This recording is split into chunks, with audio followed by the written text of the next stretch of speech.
아우렐리우스 어거스틴이라는 사람을 일컬어서 사람들은 일반적으로 성자라 그렇게 부릅니다. 하지만 그가 그렇게 되기 전에 약 한 15년 동안에 결혼도 하지 않는 그 내연의 처와 동거하면서 성적인 어떤 쾌락의 노예로 산 적이 있었던 것을 우리 또한 알고 있습니다.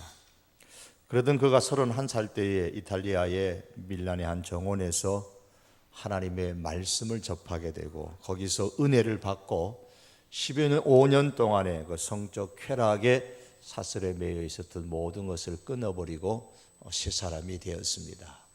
은혜를 받았을 때에 변화됐단 말입니다. 구약의 다윗이라는 사람은 한때는 성범죄자고 한 가정을 파탄시켰던 사람이었는데 그가 하나님의 은혜를 받고 성경 중에 시편의 저자가 되어졌습니다. 몇 사람의 인생을 파멸시켰는지는 모르겠지만은 십자가에 사형될 정도의 악한 죄질을 가졌던 한 강도는 십자가에 달려서 모든 사람들의 조롱과 모욕을 받으면서 영적으로는 지옥으로 달려가는 그 순간에 예수님의 그 은혜를 잊고서 천국을 약속받고 죽었습니다. 행운하였지요. 3년 동안 열심히 예수님을 따르던 베드로는 스승의 마지막 그 순간에 자기 한 목숨 연명하기 위해서 예수님을 부인하고 저주했던 그 베드로가 하나님의 은혜를 받게 되었을 때에 초대교회의 가장 위대한 지도자가 될 수 있었습니다. 여러분, 우리는 어떨까요? 지난 세월의 삶이 어떠했던지 간에 오늘 이 자리에 앉아 있는 것 자체가 하나님의 은혜가 아닐까요? 친구 집에 갔는데 방에 시를 적은 그 액자가 걸려 있는 걸 보았습니다. 자기가 가장 아끼는 시라는 이야기를 했습니다. 발자국이라는 시였는데요. 이 시는 영국의 한 그리스도인이 자기의 꿈을 토대로 해서 지었던 시입니다. 꿈을 꾸었는데 꿈에 자기의 그 생애가 마치 영화관에 필름이 돌아가는 것처럼 쭉 지나가고 있었습니다. 인생에 있어서 기쁨과 즐거움의 순간에 주님께서 자기와 함께 하신 사실이 모래 위에 발자국으로 선명하게 나타나 있었습니다. 자기가 걸어가는 이 발자국에 주님의 발자국이 함께해서 4개의 그 발자국이 나란히 이렇게 표시가 되어 있었습니다. 그런데 자기 생애 가운데 가장 어려웠던 순간에는 그 필름이 지나가는데 보니까 한 사람의 발자국밖에 나타나지 않았습니다. 그래서 당황했던 이 사람이 물었습니다. 주님, 제가 제일 어려웠을 때에 주님은 어디 계셨습니까? 왜 저기에 발자국이 내 발자국이 2개밖에 없습니까? 왜 혼자 저만 내버려 두셨습니까? 라고 질문을 하니까 주님께서 답변하시기를 사랑하는 자여, 내가 가장 어려웠을 때에 내가 너를 업고 그 길을 갔단다. 그 발자국은 너의 발자국이 아니고 내 발자국이다 라고 말씀하셨습니다. 성도 여러분, 이것이 주님의 은혜입니다. 만일 하나님의 은혜가 없었다면 다윗이 어떻게 되었을까요? 십자가의 한편 강도는 또 어떻게 했을까요? 베드로는 어떻게 되었을까요? 어거스틴은 어떻게 되었을까요? 그리고 만일 하나님의 은혜가 없었더라면 우리는 지금 어디에 있을까요? 하나님의 은혜의 이 중요성을 깨달은 사람 중에 한 사람이 사도 바울입니다. 그는 고백을 하기를 나의 나 된 것은 하나님의 은혜로 된 것이니 오직 나와 함께 하신 하나님의 은혜로다. 그의 고백입니다. 과거에 그의 손에는 그리스도인들을 핍박함으로 인해서 묻었던 그 피가 흥건히 고여 있음에도 불구하고 그가 주님의 사도가 될 수 있었던 것은 오직 하나님의 은혜 때문이었다라는 고백입니다. 그렇습니다. 여러분, 은혜는 이렇게 사람을 변화시키는 힘이 있습니다. 하나님의 은혜를 받기만 하면 성범죄자도 희망이 있습니다. 강도도 희망이 있습니다. 배신자도 방탕자도 살인자도 희망이 있습니다. 하나님의 은혜를 받기만 하면 고난 중에 있을지라도 분명히 희망이 있습니다. 그러기에 어거스틴은 하나님의 은혜를 일컬어 사람이 이 땅에서 받을 수 있는 최상의 기쁨이라고 말을 한 적이 있었습니다. 이렇듯 은혜는 사람이 땅에서 얻을 수 있는 것 중에 가장 중요한 것이요, 은혜를 받기만 하면 누구든지 희망이 있습니다. 여러분도 저도 우리 모두도 희망 있는 인생을 살 수가 있습니다. 그런데 감사한 것은 하나님은 지금도 여전히 우리에게 은혜 베푸시기를 원하신다는 사실입니다. 성경은 말씀하기를 여호와는 그 얼굴로 너에게 내게 비추사 은혜 베푸시기를 원한다라고 했습니다. 우리가 확신할 수 있는 것은 하나님은 은혜의 하나님이시고 하나님의 창고에는 이 세상의 모든 사람에게 주고 또 주어도 남는 은혜가 가득 쌓여 있다는 사실입니다. 문제는 우리에게 이 하나님의 은혜의 창고를 열 수 있는 열쇠가 있느냐라는 것입니다. 오늘 성경은 본문에서 어떻게 하면 우리가 지속적으로 하나님의 은혜를 받을 수 있느냐에 대해서 말씀을 합니다. 그래서 오늘은 하나님의 은혜를 지속하는 삶의 열쇠라는 그런 제목을 가지고 오늘 보면 2절과 3절만을 중심으로 말씀을 증거하기를 원합니다. 오늘 본문은 먼저 은혜를 지속하기 위해서 우리가 해야 할 것이 두 가지가 있다고 말씀합니다. 하나는 경계해야 한다라고 했고 다른 하나는 추구해야 한다 그랬습니다. 둘 다 우리의 수고가 있어야 함을 말씀합니다. 먼저 하나님의 은혜를 지속하는 삶의 열쇠는 경계할 바를 경계하는 것입니다. 무엇을 경계해야 될까요? 2절이 그 내용입니다. 개들을 삼가고 행악하는 자들을 삼가고 몸을 상해하는 일을 삼가라. 이 말씀에 삼가고 삼가고 삼가라 세 번이나 같은 동사를 연속적으로 사용합니다. 이 삼가라라는 말씀은 조심하라, 경계하라라는 뜻입니다. 이 말씀을 세 번이나 똑같이 반복하고 있다는 것은 당시의 빌립보 교회 교인들이 직면하고 있는 은혜를 지속적으로 받지 못하도록 방해하는 현실적인 문제가 심각했다라는 것을 반영하고 있습니다. 경계해야 할 대상에 대해 말하면서 바울은 같은 사람을 보는 관점을 조금씩 달리하면서 표현을 했습니다.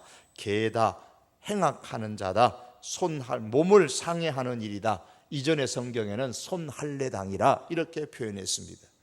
이 표현들은 모두가 빌립보 교회에 해를 끼치고 교인들이 은혜의 생활을 지속하게 받지 못하도록 유혹하고 방해하는 그런 사람들을 두고 하는 말입니다. 개나 행악, 악을 행하는 자나 몸을 상해하는 자는 같은 표현인데 의미를 지금 이렇게 강조하는 단어를 달리 표현하고 있는 것이죠.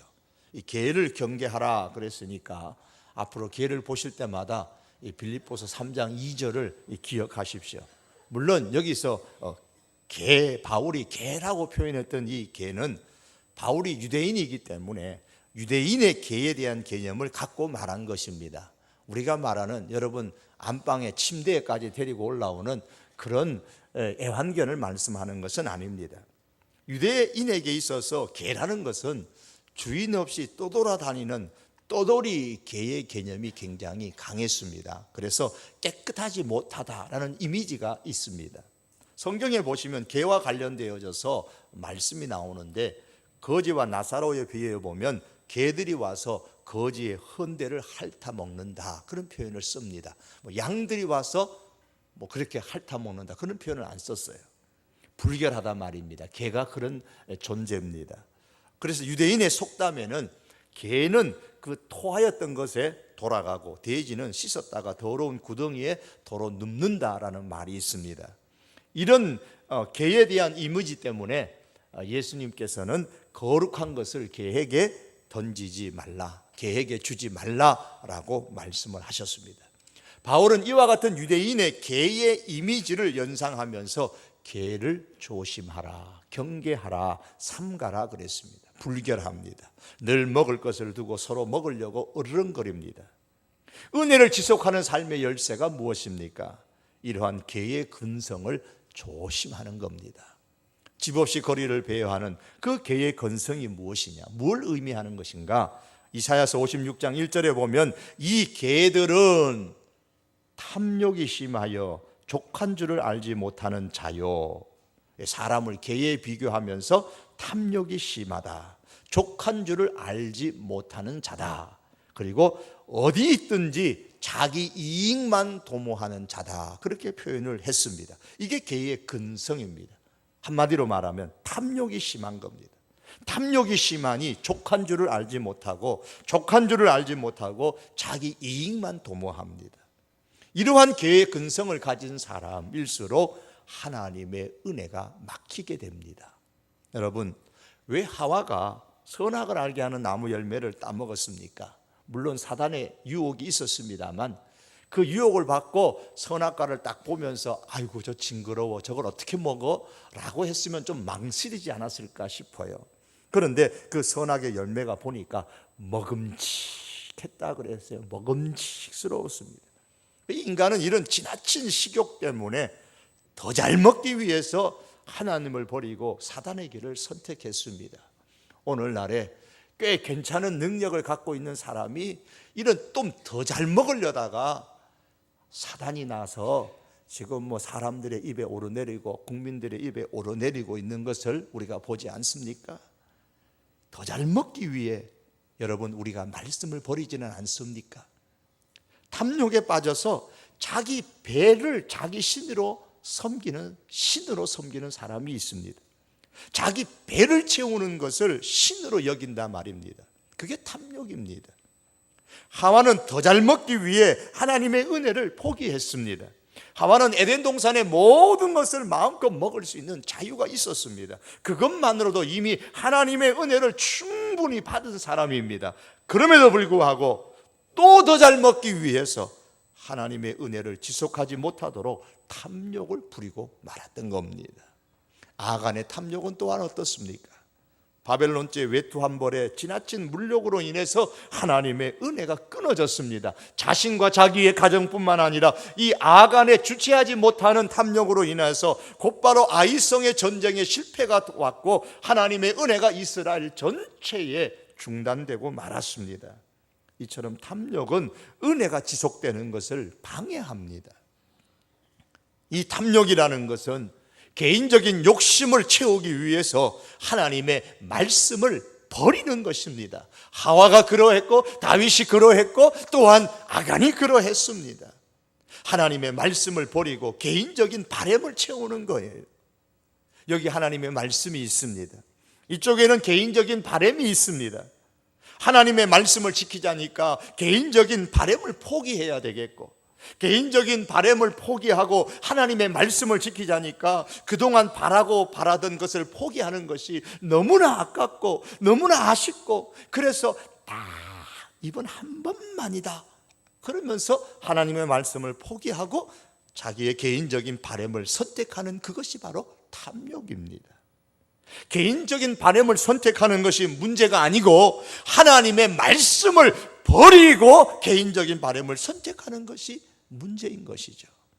탐욕은 이렇게 하나님의 은혜를 막는 장애물이 됩니다. 하나님의 은혜가 끊어지면 그 인생은 실패합니다. 탐욕을 비워서 자기 배를 채우고 자기 욕심을 채우면 성공할 것 같으나 그 인생 실패합니다. 하와가 그랬고 아간이 그러했고 사울 왕이 그러했고 예수님의 제자였던 가룟 유다가 그러했습니다. 바울은 탐욕에 빠져서 하나님과 그 말씀을 버리는 것을 개에 오늘 비유하면서 조심하라, 경계하라, 삼가라 그랬습니다. 누군가의 집에 들어가다가 개가 짖으면 어때요? 일단 조심하는 게 상책이잖아요. 개하고 싸워봐야 좋을 거 하나도 없습니다.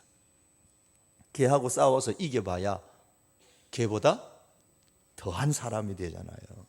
개보다 더한 사람이 뭐가 좋겠어요? 사람이라고도 안 그러죠. 다른 단어로 붙입니다. 걔하고 싸워서 비기면 어떻게 됩니까? 걔 같은 사람이 되는 겁니다. 뭐 걔하고 싸워서 비겼으니까 걔와 똑같죠. 걔하고 싸워서 지면요, 걔보다 못한 사람이 되잖아요. 네, 어느 경우라도 걔하고 싸워가지고 좋은 사람 되기는 틀렸어요. 그러니까 걔는 막대기를 들고 쫓아버려야 됩니다. 가까이 해서 좋을 거 없습니다. 오늘 본문 무슨 말씀입니까? 탐욕이라는 것이 악을 행하는 것이라고 했습니다. 자기 몸을 해치는 일이라고 했습니다. 그러므로 탐욕을 경계하고 쫓아버리라는 말씀입니다. 그러면 이 탐욕을 주의하고 경계하고 쫓아버리면 하나님은 이것저것의 은혜를 우리에게 더해 주십니다. 우리가 이런저런 하나님의 은혜를 지속적으로 더 받지 못하는 이유는 추하고 이기적인 탐욕 때문입니다. 일시적으로 하나님의 은혜를 받는데 왜 지속적으로 계속해서 하나님의 은혜를 못 받느냐? 탐욕 때문입니다. 탐욕을 조심하고 절제하십시다. 탐욕을 버리고 단념할 것을 우리가 단념할 수 있어야 됩니다. 정말 나라를 위해서 큰 일을 할 수 있는 사람들인데도 불구하고, 그리고 가문을 빛낼 수 있는 사람들임에도 불구하고 이 탐욕 때문에 더 먹으려다가 인생을 망치는 우리 수많은 사람들을 우리가 정치권에서 보아왔고 지금도 그런 문제로 시끄럽지 않습니까? 절제하고 단념한다고 해서 결코 나의 행복이 줄어드는 것 아닙니다. 오히려 우리가 절제하고 이 탐욕을 조심할 때에 하나님의 은혜의 창고가 활짝 열리는 것을 경험할 줄로 믿습니다. 탐욕을 멀리해야 됩니다. 또한 은혜를 지속하기 위해서는 경계해야 될 것을 경계하지만 추구해야 할 것도 있습니다. 3절이 그 말씀입니다. 하나님의 성령으로 봉사하며 그리스도 예수로 자랑하고 육체를 신뢰하지 않으면 우리가 곧 할례파다. 바울은 은혜를 지속하는 삶을 방해하는 자들을 이전의 성경에 오늘은 몸을 해치는 일이라고 했고 이전 성경은 손할례당이다, 그렇게 손할례파라고 이야기하는 반면에 오늘 성경 3절에서는 그와 반대되는 할례파를 말합니다.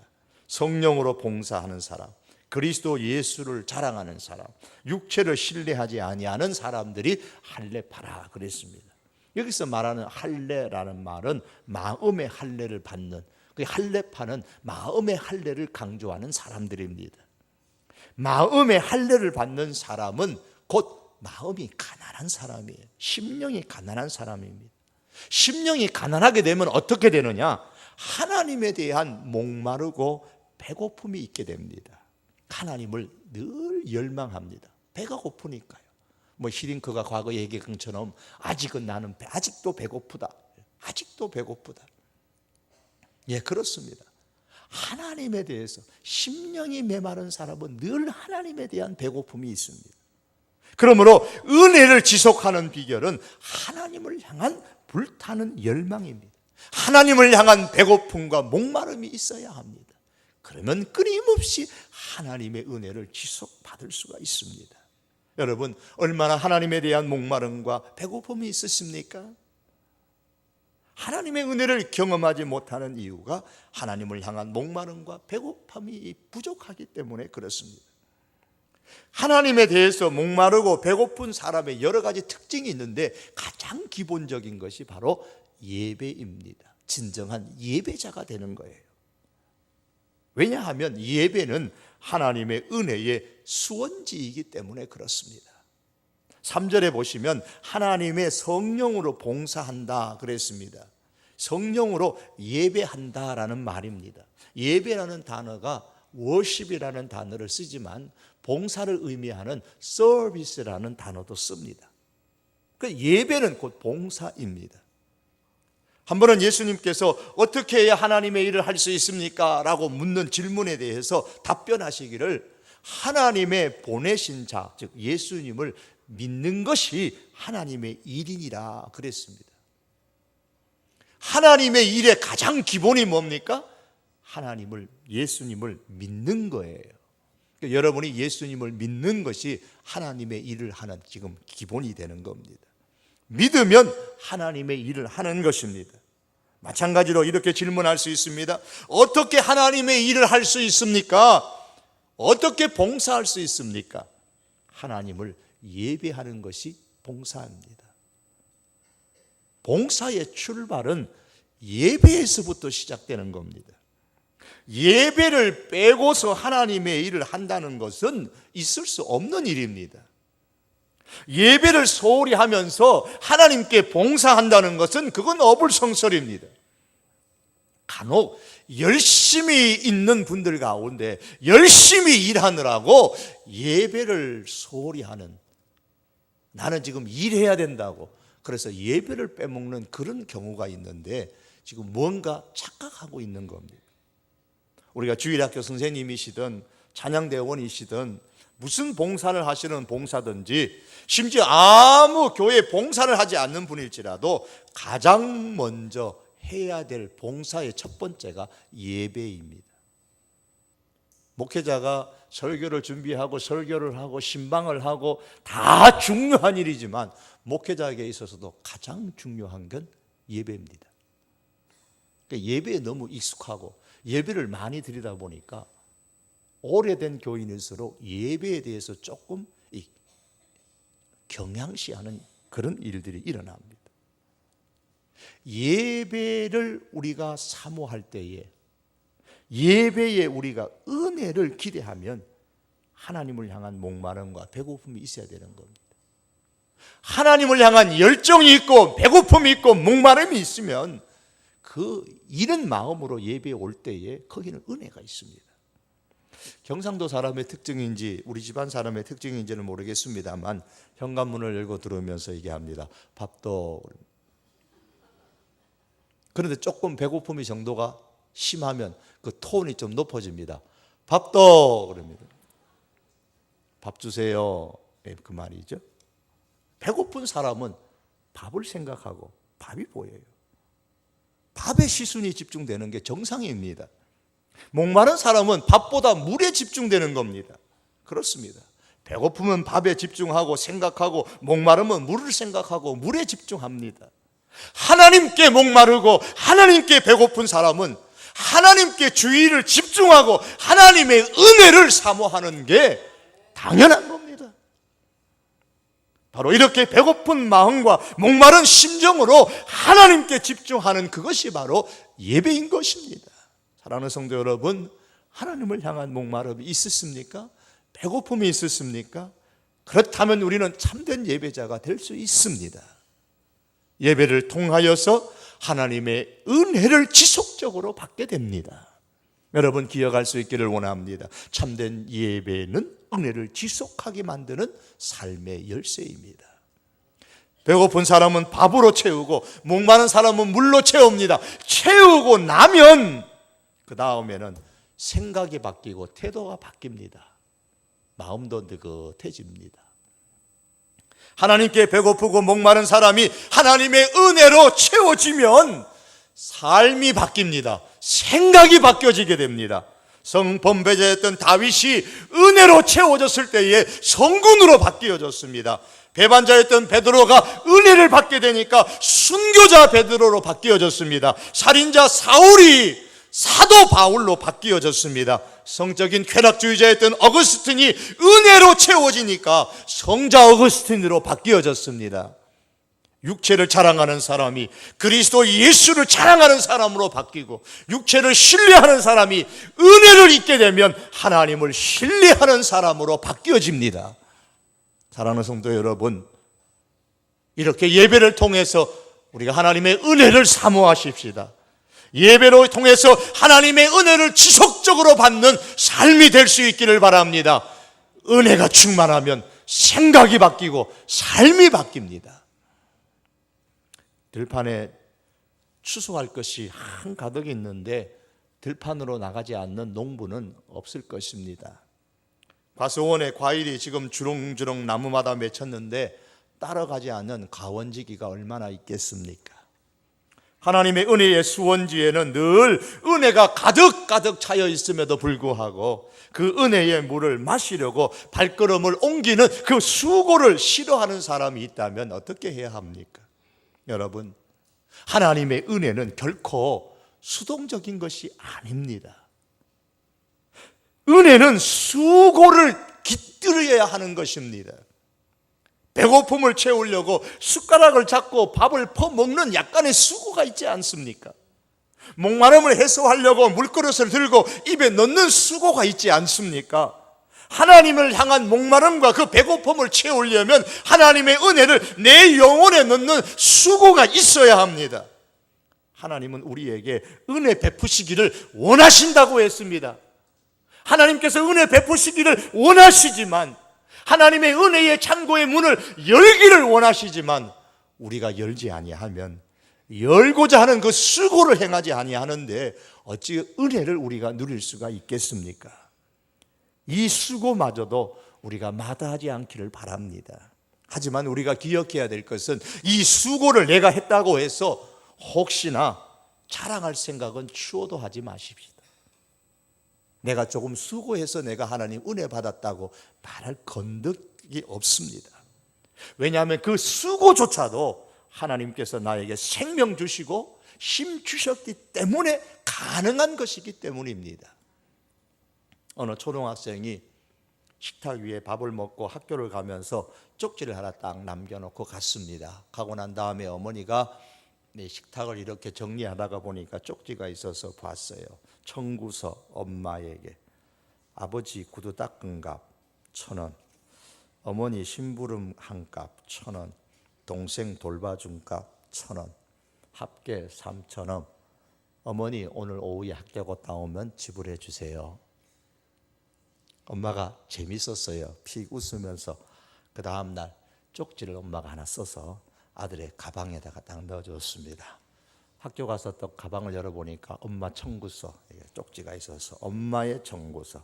너를 낳을 때 엄마가 고생한 값 공짜, 내가 아플 때 병원에 간 병원비 공짜, 너에게 밥 주고 반찬 마련해 준 값 공짜, 너를 길러준 값 공짜, 너를 학교 보내며 들은 모든 값 공짜, 합계 공짜.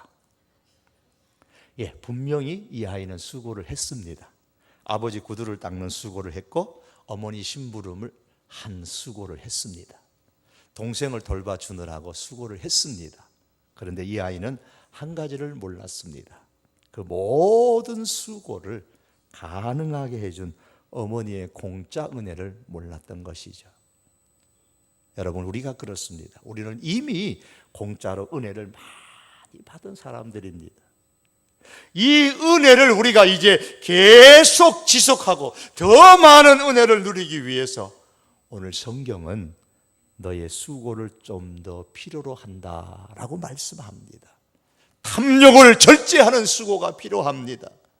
내 힘을 과시하는 그런 자랑의 바벨탑을 단념하는 수고가 필요합니다. 하나님을 향한 배고픔과 목마름으로 예배를 주님 앞에 드리는 이 수고가 필요합니다. 여기에 은혜를 지속하는 삶의 열쇠가 있습니다. 이 수고들을 기꺼이 기쁨으로 행할 수 있는 하나님의 사람들이 될 수 있기를 원합니다. 이러한 수고를 통하여서 한순간이 아니라 1년, 2년이 아니라 주님 나라 갈 때까지 지속적으로 하나님의 은혜를 누리는 삶을 살아가는 저와 여러분이 될 수 있기를 주님의 이름으로 축복합니다. 기도하시겠습니다.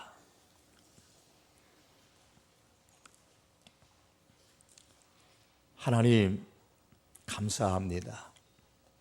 하나님의 은혜로 이 자리에 앉아서 오늘도 예배드리고, 하나님의 은혜로 이 자리에 서서 하나님의 말씀을 또한 선포했습니다.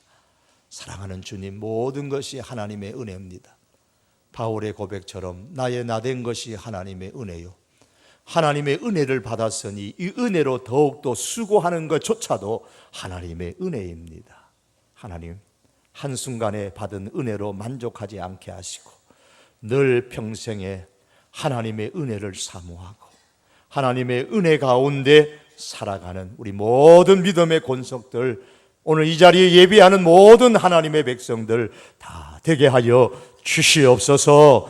예수님의 이름으로 기도하옵나이다. 아멘.